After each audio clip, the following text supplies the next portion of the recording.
fait, je suis arrivée au centre d'accueil. J'avais une vie d'étude, en fait. Parce que, en fait, quand j'étais petite, j'ai été violée. Donc, du coup, ça m'a poussée à aller vers, vers les hommes, les femmes. Je suis arrivée en France, j'avais 12 ans. Et quand je suis arrivée en France, j'habitais chez de la famille. C'était une vie, voilà, c'était l'enfer, quoi, parce qu'elle me tapait, en fait, j'étais son esclave. Donc, je faisais tout. En fait, chez elle, je m'occupais de ses enfants, donc voilà. J'avais pas le moyen voilà, pour survenir à mes besoins. Donc du coup, j'étais obligée de donner mon corps aux hommes, des personnes qui étaient plus âgées que moi. Donc pour avoir de l'argent, voilà, pour acheter mes habits, tout ça. J'étais perdue, j'étais vide. Il y a même un jour, je voulais me suicider tellement que en fait, je comprenais pas en fait qu'est-ce qui m'arrivait en fait. Donc le médecin, il m'a dit que voilà, il a trouvé que en fait, dans mon sang qu'il y avait l'hépatite B. Donc du coup, je maigrissais, j'arrêtais pas de vomir aussi. Donc après, moi je comprenais pas en fait c'était quoi l'hépatite B ou tout ça. Je pouvais pas marcher, je pouvais pas courir, je pouvais pas trop marcher. Donc mes genoux en fait tremblaient beaucoup. J'avais de la haine contre mes parents parce que je me disais pourquoi moi, pourquoi voilà, mes frères, mes sœurs, ils étaient bien, en fait, ils étaient bien avec eux. Donc pourquoi moi, je n'ai pas été grandi avec eux, donc pourquoi je me suis retrouvée la France, encore dans le même problème, tout ça. Alors j'ai connu le centre d'accueil grâce à ma tante qui venait au centre d'accueil. Alors quand je suis arrivée, malgré que je ne comprenais pas en fait qu'est-ce que c'est en fait une campagne d'Israël et tout, donc j'ai entendu parler de la campagne d'Israël. Donc pour ma délivrance, donc j'ai fait en fait la campagne d'Israël pour avoir en fait ma délivrance. Pour moi, c'était la seule façon en fait de me dépendre de Dieu et d'être libre en fait. Libre des cauchemars, des attaques que j'avais pendant la nuit. Ben, je peux dire aujourd'hui, je me sens bien déjà à l'intérieur de moi. Donc j'ai plus, comment je peux dire en fait, ces combats, cette chose en fait qui était en moi, qui m'empêchait, que j'avais pas de confiance en moi, qui m'empêchait d'avancer. Aujourd'hui, si je veux faire quelque chose, donc je sais qu'avec Dieu, en fait, je peux le faire et je vais y arriver à le faire. J'ai pardonné à mes parents, j'ai pardonné aux hommes qui m'ont abusée en fait. Donc j'ai fait un test chez le médecin et même le médecin il comprenait pas. Il m'a dit mais vous n'avez pas pris de médicaments, comment vous avez fait? Donc je comprends pas. Donc il n'y a rien dans votre sang, vous êtes guéri. Ben, aujourd'hui je me sens libre. En fait, aujourd'hui, je n'ai plus besoin d'être accompagnée, que ce soit par un homme, que ce soit par une femme. Donc aujourd'hui, j'ai une autre vision de pensée, quoi. Ce n'est plus une vie pour moi. Je n'ai plus envie de me suicider. Aujourd'hui, j'ai la joie de vivre au contraire.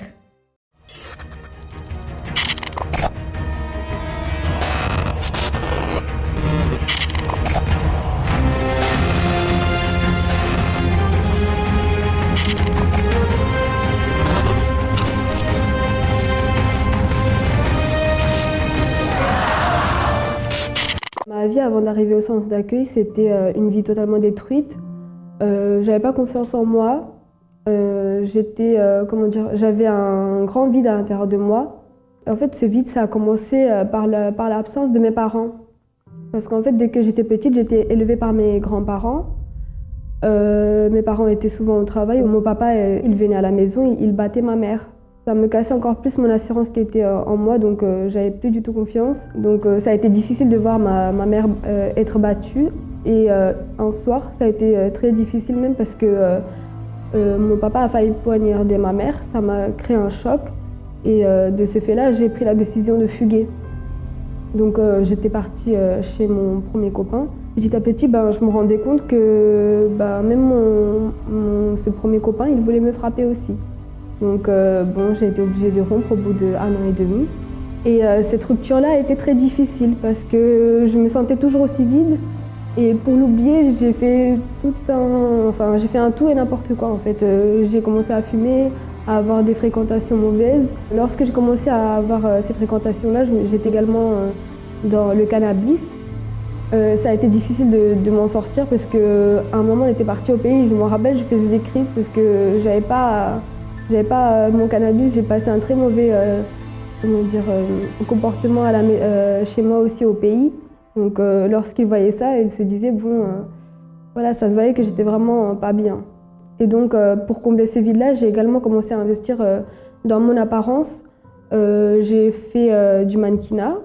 Et je me disais que j'allais avoir plus d'assurance en faisant cela, mais en fait, je voyais que ça ne changeait rien. En fait, j'étais totalement vide, toujours aussi vide. Et je me rendais compte aussi que les agences, en fait, au final, c'était seulement pour mon apparence. Et en fait, ils allaient m'utiliser à 25 ans, j'allais être jetée aussi. Donc voilà. J'ai cherché vraiment, j'ai cherché partout à combler ce vide-là, mais c'était peine perdue.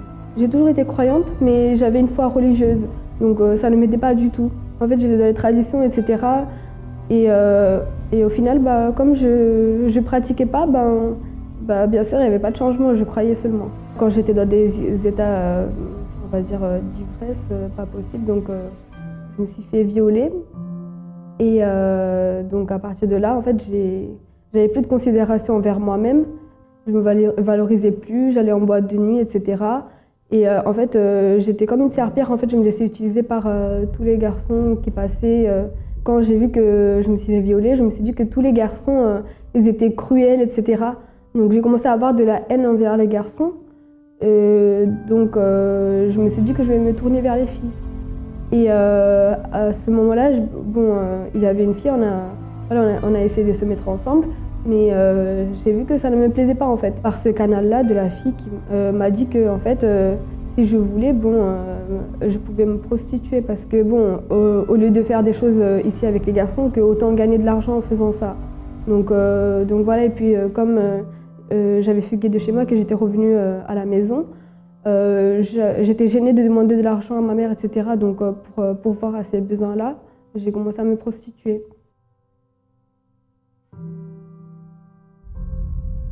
Lorsque je me prostituais, je faisais aussi beaucoup de piercings, etc. Voilà, pour combler toujours ce vide-là.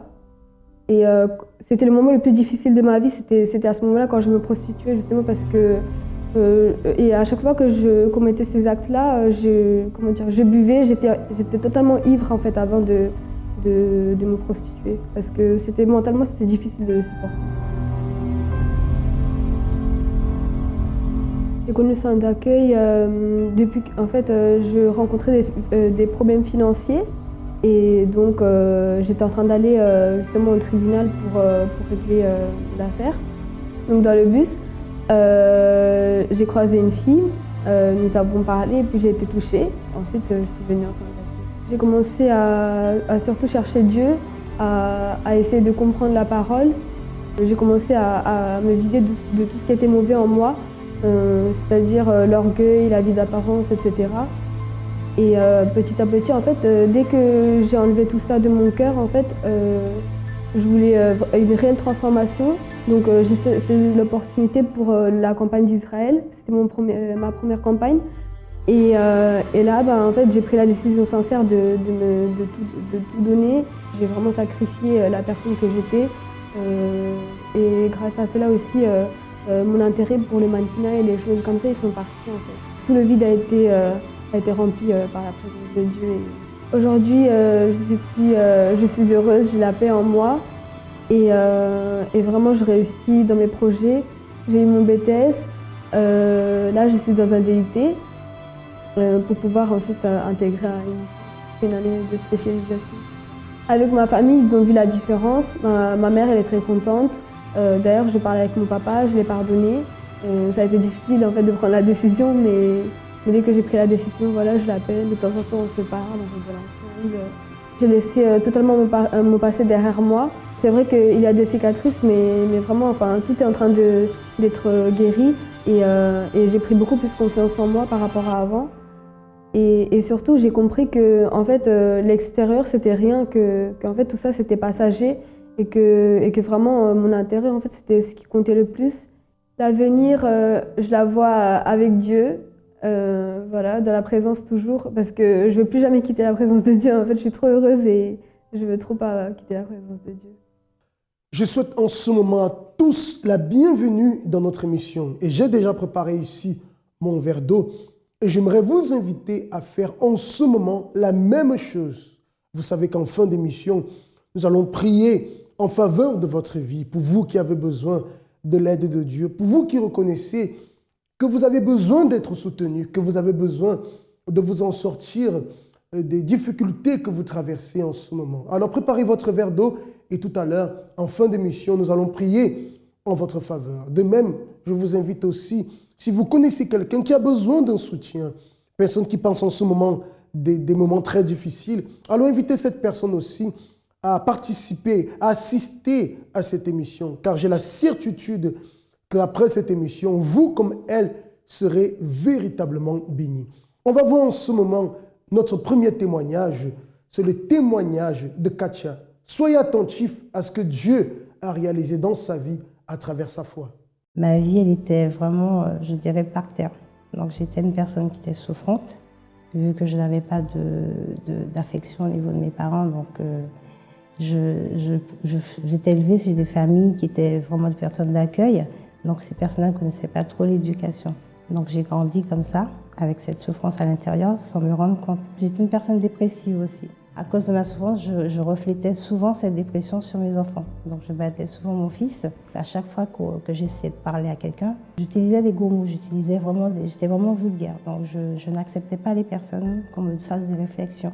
Et à cause de cette souffrance-là, j'avais vraiment un vide sentimental parce qu'à force de déception conjugale, je multipliais les partenaires pensant que ça allait me rendre heureuse. Pour sortir, j'avais pas le goût de sortir parce que je ne m'aimais pas. Même physiquement, moralement, dans tout, je ne m'aimais pas du tout. Donc je faisais tout pour ne pas m'occuper de moi, tout pour ne pas avoir à voir comment j'étais avant. Tous les soirs, je réfléchissais, je pleurais, j'étais même dans la pornographie, tout ça pour changer de comportement ou de vie, pensant que ça allait me satisfaire. Mais il y avait toujours ce vide en moi et je n'arrivais pas à combler ce vide-là. Je faisais des cauchemars suite à la situation. Donc j'étais stressée aussi et assez violente. Je voulais vraiment avoir une vie de couple. Et dans ma tête, une vie de couple, c'était deux personnes qui se soutenaient tous les deux. Et à chaque fois, c'était par rapport à la chair. Donc comme je ne savais pas comment me comporter avec un homme et tout, donc je pensais que la chair, c'était la première qu'il fallait avoir. Mais au bout d'un moment, je me rendais compte que ça n'allait pas. Je me dévalorisais beaucoup et je pensais que plaire aux hommes, c'était faire les choses pour les autres, c'était vraiment me faire accepter. Donc je faisais toujours quelque chose pour la personne, pour qu'elle puisse rester là ou autre, mais c'était toujours, c'était toujours déçu après.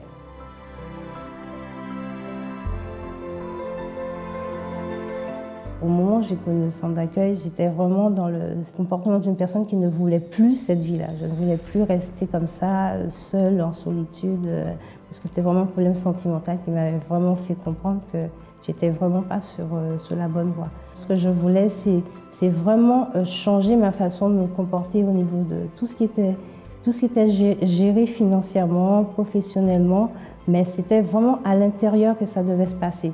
Tout ce que je voulais faire par rapport aux chaînes de prière, c'était intérieurement. J'ai participé aux campagnes d'Israël. Ce que je voulais pas, c'est avoir les dettes que j'avais dans ma vie. Jeune de Daniel aussi, c'était vraiment pour un renforcement intérieur. J'ai voulu sacrifier mon intérieur, tout ce qui n'allait pas pour pouvoir avancer. Mais aujourd'hui, ma vie, c'est une vie de personne qui est transformée. Donc l'éducation de mes enfants, j'arrive à leur donner de l'affection, parce qu'avant, je n'arrivais pas. J'arrive à les comprendre, les écouter à travers les différentes réunions qu'on a aussi pour les femmes. Donc au niveau par rapport aux campagnes d'Israël, mes dettes ont été effacées et j'ai pu renouer avec ma mère et ma sœur, on a pu se reparler, se recontacter. Donc aussi j'ai appris à pardonner. Donc ce que je n'arrivais pas à faire aussi, c'est apprendre à pardonner. Et pour le jeune de Daniel, c'était le pardon. Voilà, c'était vraiment pardonner aux personnes et pour que je puisse pouvoir me fortifier intérieurement et spirituellement. Les cauchemars, il n'y en a plus. Je dors bien comme un bébé. Donc je suis heureuse quand je vais me coucher Et du coup, le fait de savoir qu'on apprend de Dieu, qu'on nous explique comment est-ce qu'on doit pratiquer, ça me donne vraiment une fortification spirituelle. J'arrive à m'exprimer, je n'ai plus peur de sortir. Maintenant, quand je sors avec mes enfants, même en étant, parce que en étant célibataire aussi, des fois on a un petit peu, j'avais une petite gêne ou j'étais un peu honteuse. Maintenant, quand je suis avec les enfants, je suis fière de sortir avec mes enfants. Je m'aime, parce que je prends soin de moi de plus en plus. Donc, c'est vraiment un bonheur de voir que bon, on peut s'aimer et puis on peut aussi aimer Dieu à travers tout ça. Le centre d'accueil représente vraiment une école universitaire. On passe des épreuves pour obtenir le diplôme qu'on appelle le salut.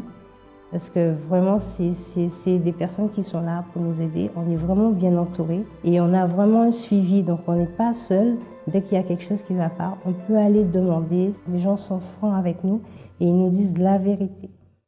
La situation parfois peut être tellement désespérante qu'elle finit par pousser la personne à prendre des attitudes qu'avec le temps, lorsqu'elle analyse, lorsqu'elle réfléchit, elle se dit mais pourquoi j'ai agi de cette manière? Lorsque nous voyons par exemple l'histoire de Katia, à cause de cette souffrance intérieure qu'elle avait, voyez de quelle manière elle traitait sa propre vie, voyez de quelle manière elle traitait ses enfants.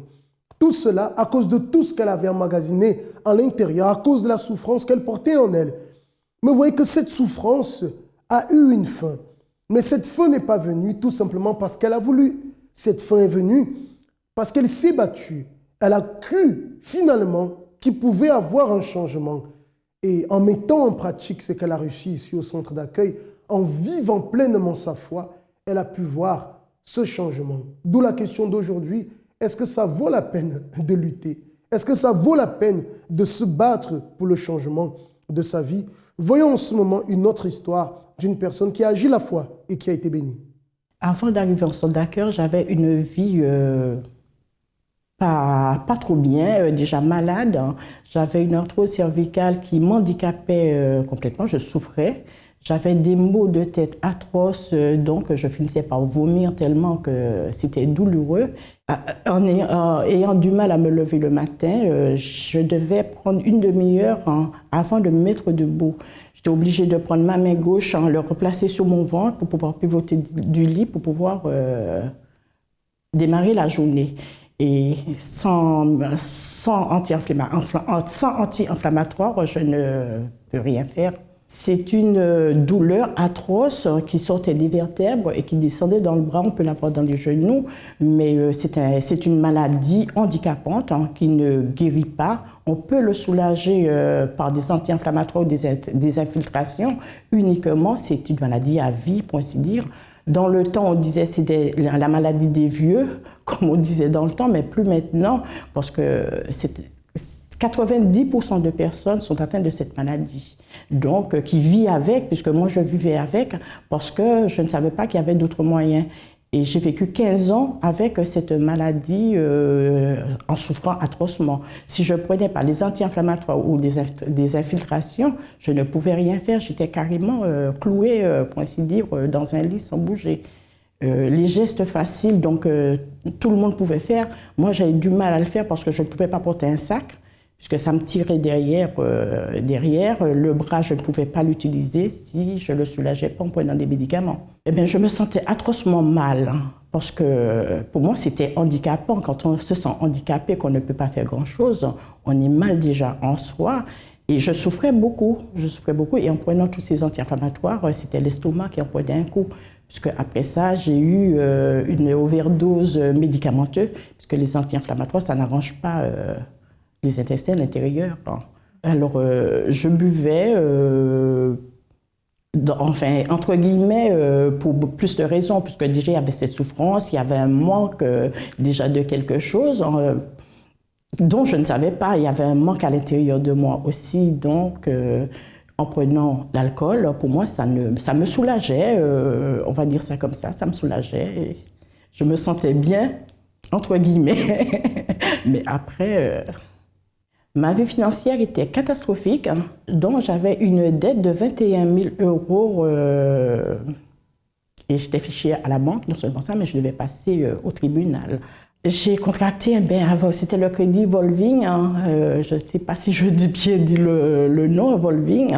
Donc, à force, on pioche dedans, on dit tiens, on pioche, on prend, finalement, et puis arrivé à un certain moment, quand ça dépasse de tout, c'est plus fort que nous et on ne peut rien faire, on se retrouve dans un engrenage, donc on ne peut plus s'en sortir après.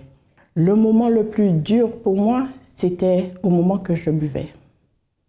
Et parce que quand je me suis réveillée un dimanche matin, que ma fille me dit « Maman, ça sent l'alcool ». Et quelqu'un qui boit ne reconnaît jamais qu'il boit en disant « Non, non, non, c'est pas vrai ». Alors quand la gamine de 6 ans m'a dit « Maman, ça sent l'alcool » à 6 h du matin, je lui ai dit « Non, c'est pas possible, c'est un bonbon que j'ai mangé, tout ça ». Puis après, c'est parti. Voilà comment ma vie était, avant d'arriver au centre d'accueil, ma vie était catastrophique. En voyant en ce moment le cas de Madame Josette, on comprend qu'il y a beaucoup de personnes qui souffrent. Cher ami, je ne sais pas dans quel état se trouve en ce moment votre vie. Peut-être vous passez des moments tellement difficiles que vous n'en parlez à personne. Même dans votre famille, personne ne sait que vous passez ces moments parce que vous gardez tout à l'intérieur. Mais arrive un moment où vous n'arrivez plus à tenir, où vous êtes dépressif, ou peut-être vous êtes devenu une personne très colérique, une personne extrêmement négative, enfin, une personne qui souffre profondément. La question que j'ai posée tout à l'heure, c'est est-ce que ça vaut la peine de lutter? Vous avez pu voir tout à l'heure l'histoire de Katia, vous montrant ce que la lutte lui a apporté comme solution. Vous voyez aussi en ce moment la situation que Madame Josette avait dans sa vie. Quelle souffrance elle était en train d'endurer. Elle avait deux choix. Ou continuer à souffrir de cette manière et finir par en mourir même, ou alors prendre la décision de lutter et de choisir ce chemin qui lui garantissait un véritable changement. Elle a choisi ce chemin, le chemin de la foi. Regardez alors ce qui est arrivé. Je suis arrivée au centre accueil par une invitation. Je travaillais dans un magasin, donc il y a une cliente qui est venue m'acheter des matelas, des lits, puisque c'est ce que je vendais dans ce temps-là. Et puis un beau jour, je me suis dit, tiens, on m'a dit qu'il y en avait un centre accueil à Mairie de Montreuil. J'y suis allée, c'était en 2009. J'y suis allée et quand j'y suis allée, j'ai écouté la prière, mais bon, je n'étais pas encore assidue, je venais, toujours pareil, hein, quand on est visiteuse, on vient, on repart, on vient, on repart. Il y a un pasteur qui devait arriver en 2009, décembre 2009. Quand je savais, on m'a dit il y a un pasteur qui va arriver, puisque je n'ai pas eu le temps de connaître le pasteur avant. J'ai connu très peu entre mes voyages des églises, on va dire ça comme ça. Il y avait la campagne d'Israël, hein, et donc je demandais qu'est-ce que c'était. Il y avait un petit pasteur qui était là, auxiliaire qui était là. Je lui demande c'est quand est-ce qu'on part en Israël. Il me dit on ne part pas en Israël, c'est déjà fait.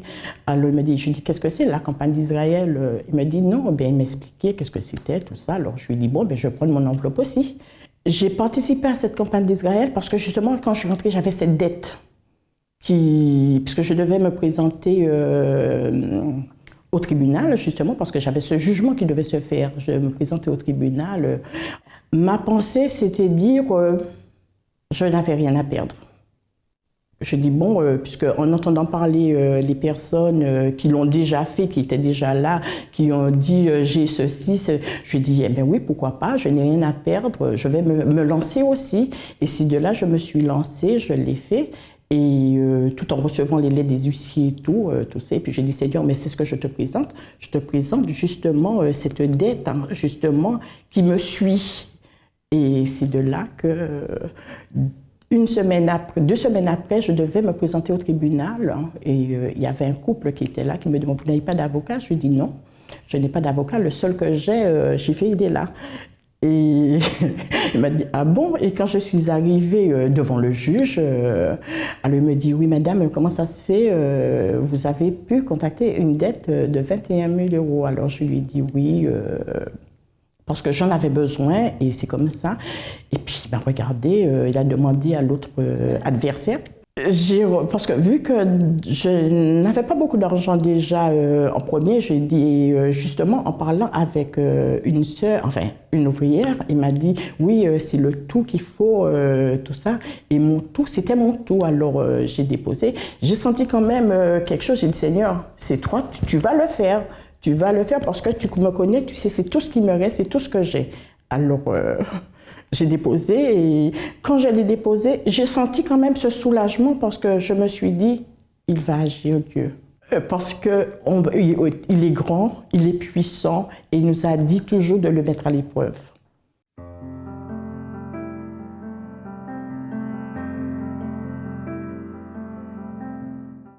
Au travers des campagnes d'Israël, eh bien, je dirais que ma vie avance. J'ai une vie vraiment heureuse. J'ai la joie, j'ai la paix, je vis bien. Alors les dettes étaient effacées, je n'ai plus de dettes, je n'ai plus de crédit, je ne suis plus fichée à la banque, je n'ai pas des sommes énormes, mais ma vie avance spirituellement. J'ai une vie comblée, puisque je me suis accrochée à Dieu, je me suis donnée à 100% à lui. J'ai laissé toutes les choses que j'avais derrière, j'ai laissé derrière pour me donner qu'à lui, à lui seul. Et ma vie, je suis comblée. J'ai abandonné l'alcool complètement, même pas une goutte. La santé, superbe, franchement, j'ai la santé d'une jeune fille, on va dire de 26 ans. Hein. Et ma fille qui ne connaissait pas Dieu, enfin connaît Dieu religieusement, on va dire, maintenant ça va, elle commence à me poser des questions, à parler de Dieu avec elle, et pour moi c'est la plus grande joie. Le centre d'accueil pour moi c'est ma maison. C'est ma maison parce que j'ai reçu, je reçois, et j'en recevrai encore parce que le centre d'accueil me montre la façon justement de déterminer les choses, la façon d'avancer, la façon de voir les choses. Venez au centre d'accueil rencontrer Dieu parce qu'il est là, il se trouve là. Parce qu'elle a lutté, Madame Josette a pu changer sa vie. J'aimerais faire la prière en ce moment pour vous tous qui avez besoin de force pour pouvoir lutter. Prenez votre verre d'eau et prions.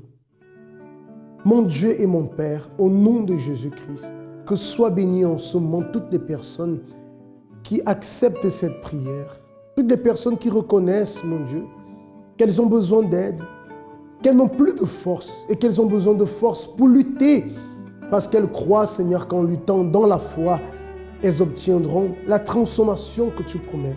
Que l'eau contenue dans ce verre soit bénie et consacrée. Et lorsqu'elle boira, ainsi qu'elle reçoive cette force, au nom de Jésus. Amen. Buvez avec foi cette eau maintenant. Et que Dieu vous donne en ce moment la force pour vous tenir debout et pour pouvoir lutter, persévérer. Raison pour laquelle je vous invite à être avec nous ce mercredi dans l'un de nos centres d'accueil. Vous voyez le centre d'accueil qui est le plus proche de chez vous, où nous allons vous aider à lutter et avoir un changement de vie. Que Dieu vous bénisse. À très bientôt. Un événement unique qui a aidé des millions de dépendants à toutes sortes d'addictions. Maintenant en France, ce grand jour arrive et se déroulera au Doc Pullman, vendredi 5 mai à 20h. Grande veillée de délivrance et de combat contre les addictions. Ce jour deviendra une référence pour votre vie, un nouveau départ. L'évêque Rogerio Formigoni, auteur de best-sellers sur la dépendance clinique, va réaliser cette lutte contre les addictions et pour la délivrance complète, indépendamment de vos croyances, expériences et savoirs. Nombreux sont les témoignages de personnes ayant réussi à se délivrer de l'alcoolisme, des addictions, de la jalousie et de toutes sortes de problèmes, après avoir participé à cette grande veillée.